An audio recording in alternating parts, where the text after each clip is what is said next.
This is the Vanguard Podcast. I'm Gavin. And I'm Zac. And we've just been joined by Dianne Morales, an advocate, educator, organizer, and the first ever Afro-Latina candidate for New York City mayor. Welcome to the podcast, Dianne. We're so pleased to speak with you today. And to start off, I was just wondering if you could introduce yourself a little bit and your candidacy for mayor. Sure. Well, first of all, thanks so much for having me. It's a pleasure to be here. I'm looking forward to this conversation. I'll tell you a little bit about myself. I'm a first generation Puerto Rican. I was born and raised in Bed-Stuy, Brooklyn, to a working class family. I'm also the single mother, the proud single mother, I should say, of two young adults, college students. Both of them had learning differences. One of them also has struggled with mental health challenges.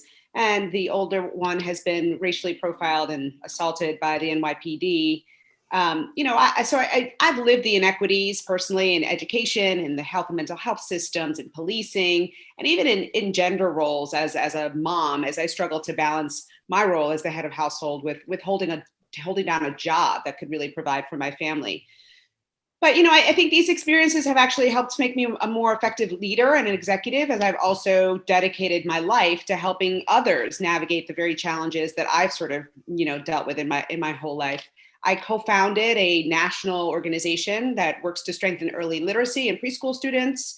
I served as the CEO of human service organizations, creating education enrichment programs for, to counter equity issues in the school systems. And I've launched career training programs in healthcare to build cross-sector partnerships with private employers.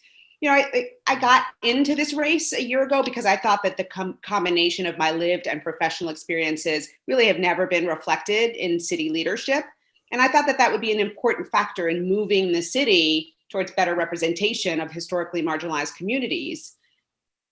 Now, after living through the intersection of the COVID pandemic with racial justice and the economic pandemics that predated that, it really feels to me like there's a moral imperative for us to fundamentally shift how we operate and how we lead New York City moving forward. So my platform and my ideas, they're bold and they're radically different approaches. But I think that that's what we need to respond to a radically different time. We're at this crossroads. And it's kind of time for us to honor the essential workers, the frontline workers who made it possible for the city to operate and for so many of us to work from home. And commit to a new social contract. And I think we do that by recognizing our collective interdependence and orienting our policies towards prioritizing their ability to live in dignity and provide for their families. And I think we ultimately all benefit from that. So. Yeah, absolutely. Just to kind of expand on, something that's obviously very pervasive and very tragic that you mentioned when you we're introducing your background. I think one of the, places we have to start our conversation, is the NYPD, right? Gavin and I are based out of Kansas City, but the NYPD has a reputation nationally of frankly being one of the most brutal and corrupt law enforcement agencies in America, which, it's tough to consider when you consider the Kansas City law enforcement would give them a tough run for their money. And I want to talk about your plan to defund the police if you're elected and how we can reallocate those resources more effectively to actually serve our communities and not prey on them. Yeah. So I admit to having been the first candidate to call for defunding the police. And I did that actually right after my son was assaulted, the remarks that I just shared. I think that, I can't even begin to explain the trauma from that experience. Like I watched it, right? I watched it unfold. And he was with me. And so I know what he was doing, and he was doing nothing other than marching for civil rights. Right. And so, I called for defunding the police, and I understand that has become kind of like a lightning rod in a lot of different ways. But the reality of it is that, unpacking that, it means divesting from policing and really investing in communities. It means reclaiming the definition of public safety and recognizing that public safety and policing are not the same thing. It means recognizing that in New York City specifically, I know that over 80% of the calls that the police respond to are actually not crimes.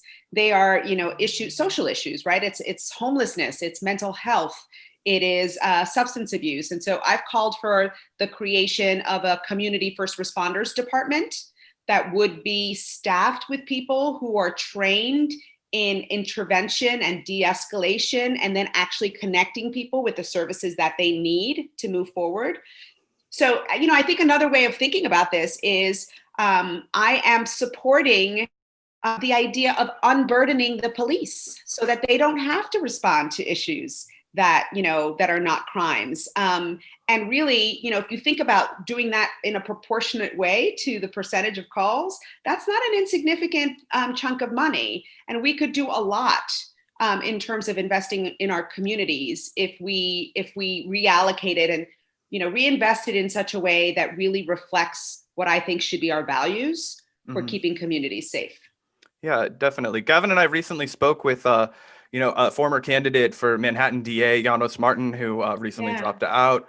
Who ran on an excellent platform of defunding the police and also closing Rikers Island. And I wondered if you could share with us your position on that and whether or not you think that the need to close Rikers Island would be high on your priority list.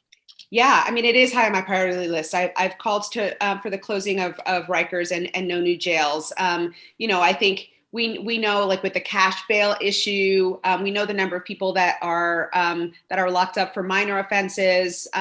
We know that what has happened and transpired over the COVID-19 pandemic and the risk that so many people's lives are being are in as a result of it. It's just sort of it's inhumane. It doesn't make sense. We need to move away from that, and I think that's consistent with a sort of defund the police movement. It's consistent with the needs for the reform of the criminal legal system, which we know has for so long disproportionately impacted Black and brown low-income folks.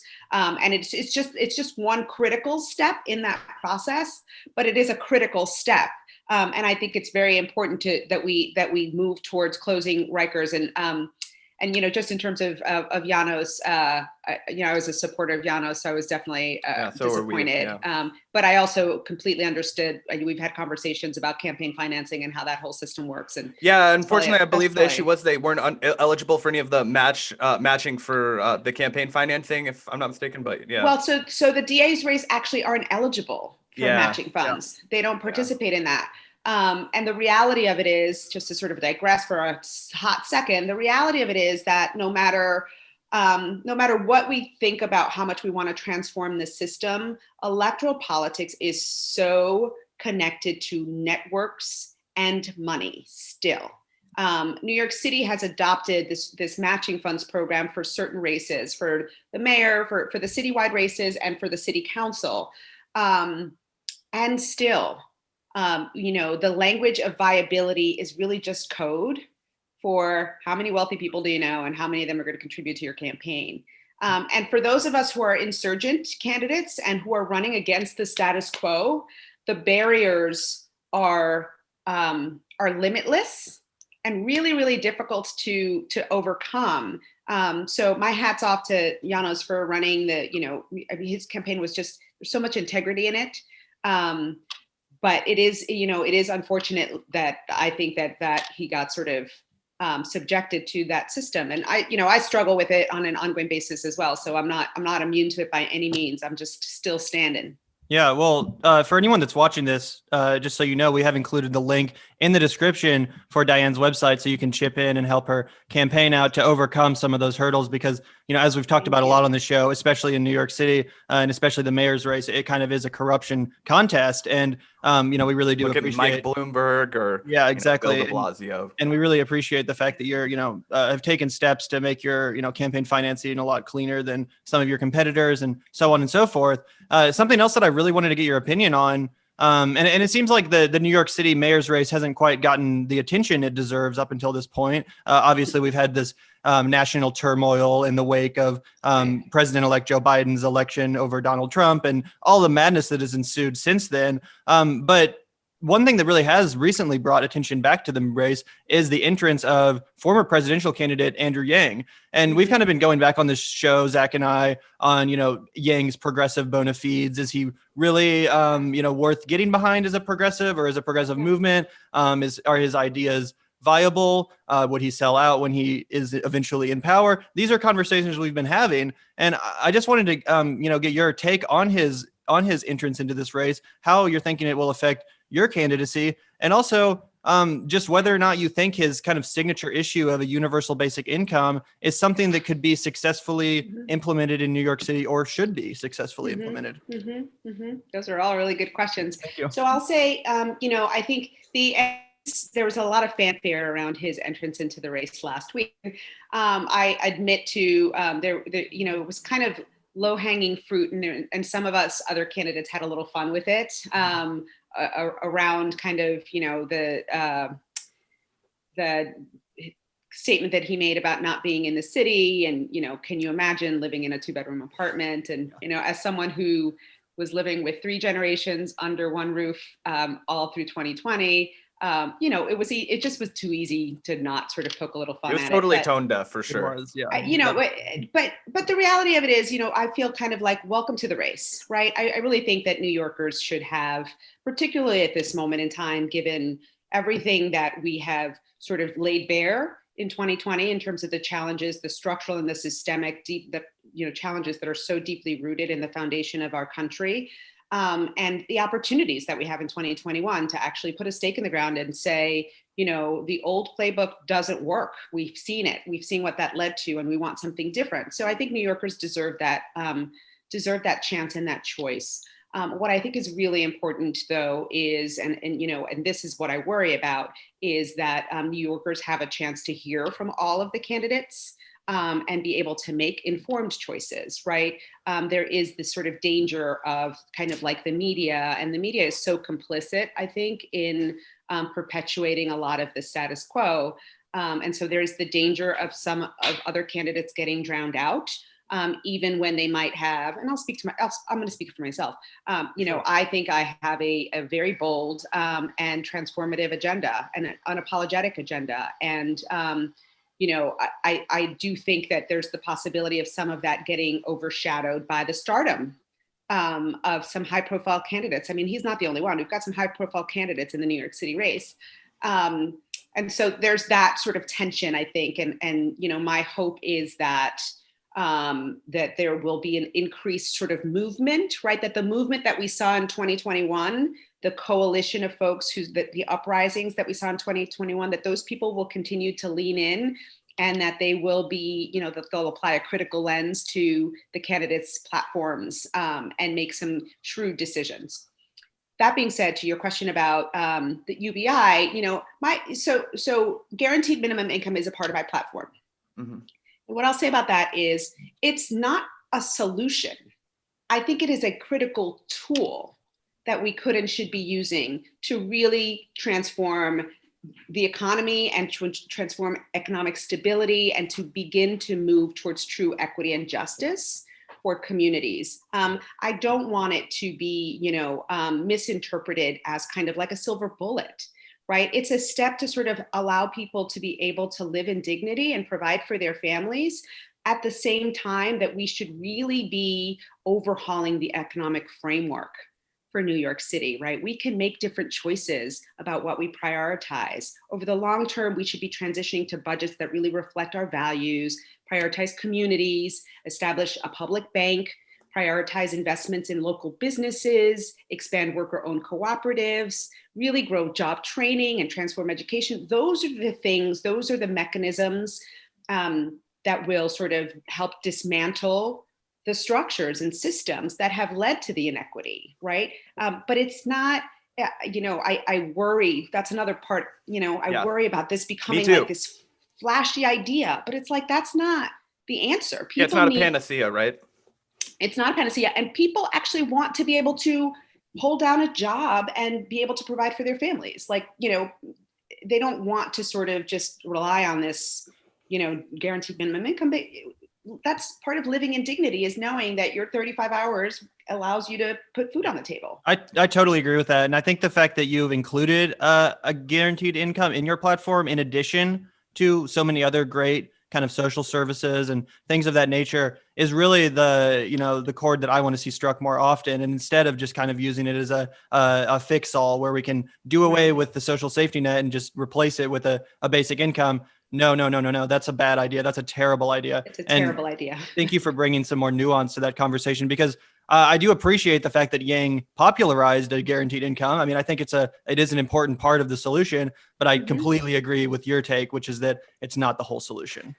Yeah, and I would love to just continue to, stay on that adjacently, right? One of the key issues, especially in a place like New York City, where housing is unaffordable by any definition you want to give. I mean, I live in Kansas City. We're, privileged in the sense that rent here is, moderate and has stayed lower than some of the more concentrated areas of the city. But it's a pervasive problem, regardless of where you live. Particularly in New York City, it's astronomical, especially Manhattan. You've made part of your campaign, housing for all, housing for everybody, which I just think is such an important thing. If this pandemic teaches us nothing, it's that everybody needs a place to live and healthcare, right? That should be, the one lesson that we can all obviously take away from this, because it would have made this entire situation, it would have been over already, right? Could you just speak to the necessity of providing housing to everybody in New York City? One, if we're going to ever contain COVID-19 in the way that we need to, or any other future pandemic, which could arise, as well as just the moral obligation that we have as the richest country in the world to give everybody a place to live. Yeah. I mean, that's great. You're hired. That's exactly right. I think housing it's a public health issue. It's a public safety issue. Like, you can't separate those things. You can't talk about, managing the COVID-19 pandemic and have the, homelessness rates skyrocketing, or have people living in fear of eviction. You can't talk about, escalating crime when people don't have housing, right? That housing is a critical determinant of physical and mental health. Those things are inextricably linked. I think, Audre Lorde had a quote, there are no single issue struggles because there are no single issue people, right? We can't separate these things and treat one and not the other. We have to recognize that they're all inextricably linked. So, in terms of when I think about housing, I think about that, there's a couple different things we need to be focused on. One is the immediate crisis, right? There's the people that are homeless and the people that are living on the brink, right? So we need to cancel the rent. And that, that includes providing relief to small homeowners, right, who rely on that rent. So, we're not sort of having this kind of domino effect where we're kicking the can from, one person's responsibility and putting the burden on someone else. So when I talk about canceling the rent, it's for renters, but it's also, I think about the grandmas, on my block. I'm privileged enough to live on a brownstone-lined street in Brooklyn, right? I think about the old African-American grandmas. I don't want them to lose their homes. So we have to put in protections for them as well, right? I think about that. I think about, then we talk about the homeless. We need to be so much more flexible about all the vacant spaces that exist in New York City right now. If we had the political will and the moral courage, we could take over all the hotel spaces. We could repurpose existing vacant spaces that have become vacant as a result of the pandemic. We could provide zoning flexibility for places that aren't currently zoned to serve as homes, who want to and are willing to do that, so that we could in fact house everybody who is currently homeless, right? So that's the current crisis. But long term, we really have to move away from this speculative for-profit model of providing housing, where we center and prioritize developers first. And they're the ones that lead what housing gets developed, where it gets developed, what the costs are, and move towards a much more community-centered, community-owned model that might include social housing like they have in Vienna, that includes things like the first right of refusal for tenants in buildings that are, that are poorly managed or whatever, increasing the availability of community and the operations of community land trust and community land banks. These are things that sort of flip the traditional model of housing from, developers being at the center to community being at the center, and prioritizes the needs and interests of communities. And, we can fund these things. We can fund these things by, instead of providing the incentives to the developers, providing them to the community by imposing vacancy taxes, by imposing pied-à-terre taxes, and by providing, subsidies and tax breaks to the community instead. So, my vision for all of this is just to transform or flip upside down the traditional model and really partner with communities and center communities first, because I think housing for all is actually doable. I mean, and it is a disgrace that in this country and New York City, there's certainly enough taxable income in New York City to make it possible. Oh yeah, tax the rich. And also, I mean, and this is a soapbox that I get on occasionally on the podcast. But when you look at real estate, right, as a demographic, people often comment, "Oh, like Donald Trump was actually a Democrat in the '80s," right? That's because people who invested in real estate had typically like an invested interest in making sure that people could domestically rent their shit. When that all went kaput in 1990 under Bill Clinton, and we finally hollowed out the entire middle class, what they did was they started bringing in foreign money to basically invest in real estate in America that they would use as, holding cells to enrich themselves. And then they didn't have to care whether anybody in the United States could afford to rent their high rise because some guy, in Pyongyang bought it, right? So it doesn't matter to them. So they don't have to care about, the domestic consequences of their action. So anyway, I just think it's extremely important that you've brought that up. One of my last questions for you was,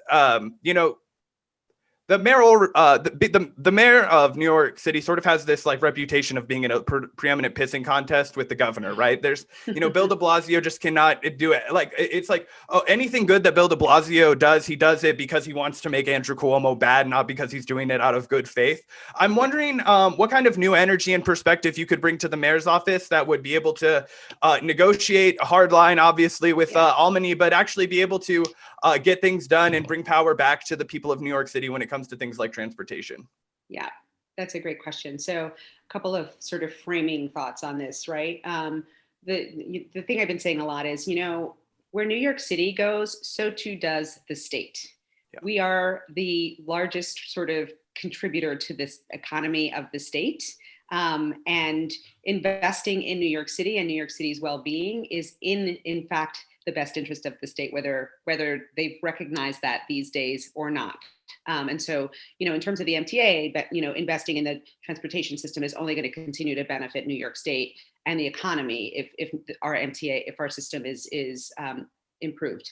But the other thing, and I'll come back to that, but the other thing I wanted to say is that, leadership skills cannot be underestimated in this situation. The ability to set ego aside, to work collaboratively, to negotiate effectively towards problem solving is actually something that women legislators have been demonstrated statistically to be better at and more. Yeah, it's because you're not constantly concerned with your, dick measuring contest that Andrew Cuomo and Bill de Blasio kill 300,000 people. I'm glad you said it, but that's exactly right. Right. So I've spent most of my adult life actually in successful management and executive roles. Right. And that's not true of our current mayor. And I think that I also have a pretty unabashed and unapologetic ability and willingness to stand up for and advocate for New Yorkers in a way that just hasn't happened, that we haven't really seen. In terms of the MTA, I think it's really critical that we do push to have control over the MTA in the long term. New Yorkers, I think, should be able to have full say over our system, our subway system and our bus system.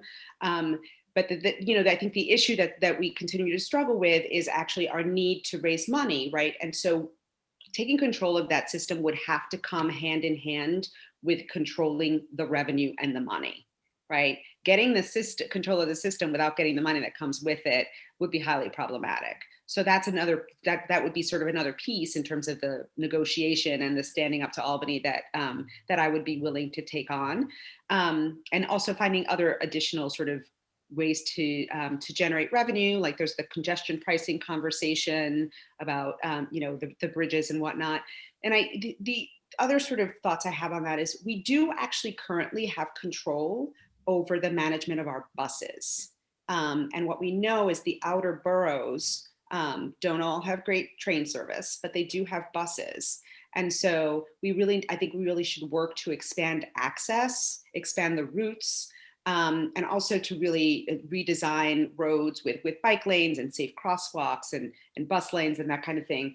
And the last thing I'll say is, we experimented with this during the pandemic. Transportation was free. The buses were free. And the usage was up, the ridership was up, and people were getting around, right? We actually spend more on the policing and the Metro cards and the mechanism to charge for fares than we do, if we just sort of allowed folks to have access to that, we know it would make a difference in people's quality of life. That's like the MO for all of America. It would be cheaper if we didn't do this, but we believe so much in capitalism that we'd rather exploit people to lesser ends. Exactly. So those are some of my thoughts about the MTA. I mean, I think it's a bigger sort of longer term struggle, but I do think that there are things that we could do now. Yeah, absolutely. Well, Dianne, it just struck me how many, unique, original, very needed ideas that you're bringing to the table in this race, which is why I just thought it was so, infuriating and annoying that in a recent New York Times profile of the candidates, they kind of just reduced your entire candidacy down to a joke you made saying that you preferred to eat edible cannabis versus smoke it, obviously commenting on the legalization debate as, any candidate for mayor should. And again, they basically reduced your candidacy down to that joke. And I was just wondering if you could maybe discuss or speak to some of the racism you've experienced already in this race, not only from maybe the expected sources, but also from, liberal media outlets, places like the New York Times. Yeah. So how much time do you guys have?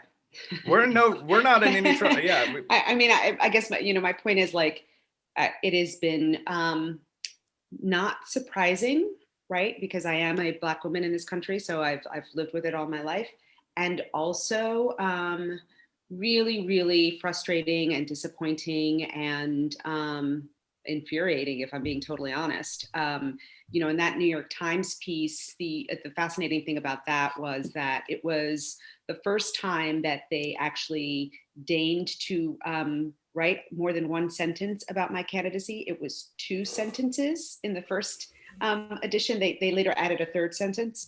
But of the 2 sentences, one was sort of like, Dianne is a former executive of a nonprofit. And the second one was, when asked at a recent forum, she about cannabis, she said she preferred edibles. And the thing about that was every candidate was asked that same question. Every candidate. And every candidate except for one essentially implied that they had indulged, whatever.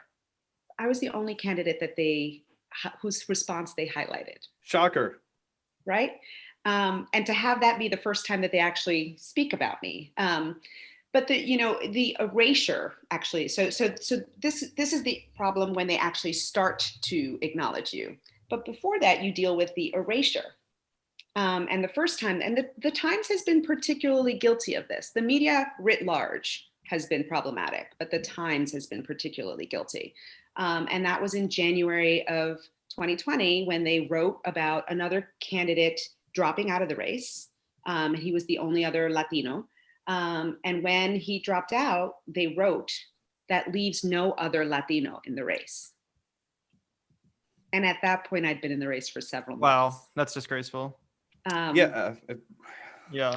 Well, I guess that is a good segue into another question I had, which is, how do you force them to cover you? Because obviously you're at a disadvantage when it comes to the fact that you're actually representing bold transformational ideas that threaten the status quo, that threaten, the moneyed interests, which are so in bed with the corrupt officials in not only New York City, but, the way this country is run in general. And I'm just wondering, it seems like progressive candidates, socialist leaning candidates, whatever they wish to describe themselves, that they have the right ideas, but they can never quite overcome that money hurdle, the coverage hurdle.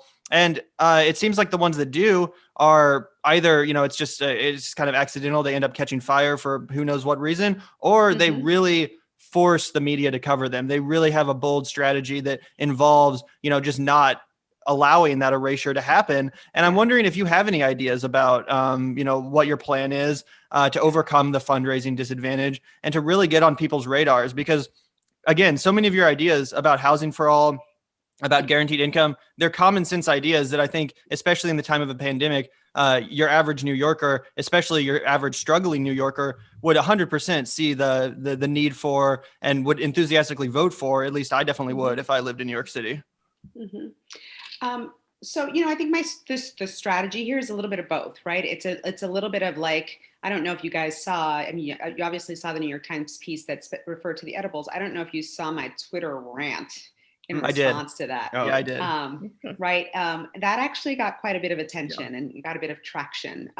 So I think my approach has been, whether it's strategy or not, has been to just stand in my power unapologetically, and claim the space that I think I deserve in this race. Yeah. And that means speaking out publicly when I feel like there's been some, grievance. Like I did speak out after the first New York Times erasure. I wrote a Medium piece and published it, right? I am here.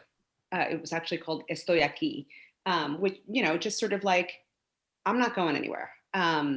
And no matter how much you try to erase me, I'm not going to let that happen. So there's been that sort of trying to create and control my own narrative, and tell my own story from my own perspective, I think has been critical.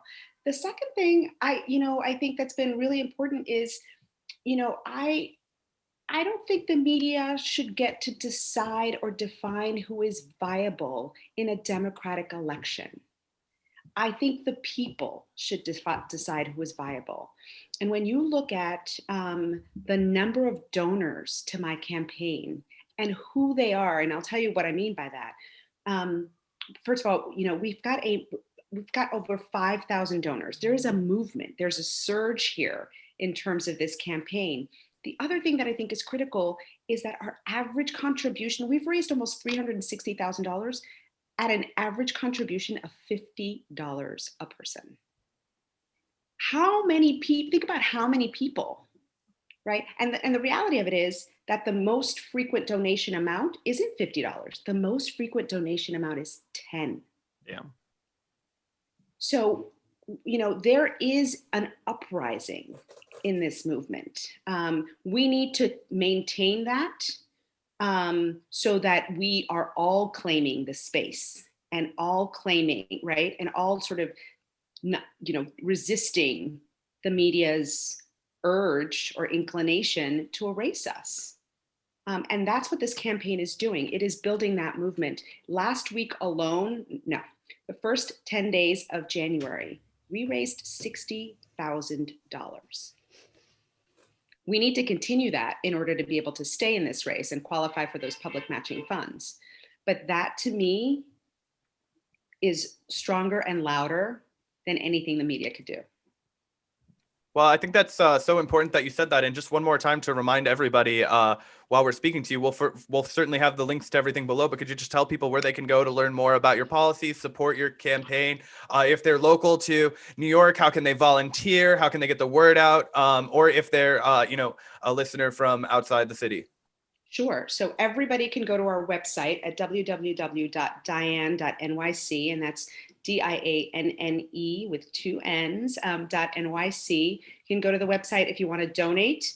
You can go to the website if you want to sign up to volunteer. And we have volunteers actually, we have volunteers in New York City, and we have volunteers from all over the country actually that have participated at some point in time.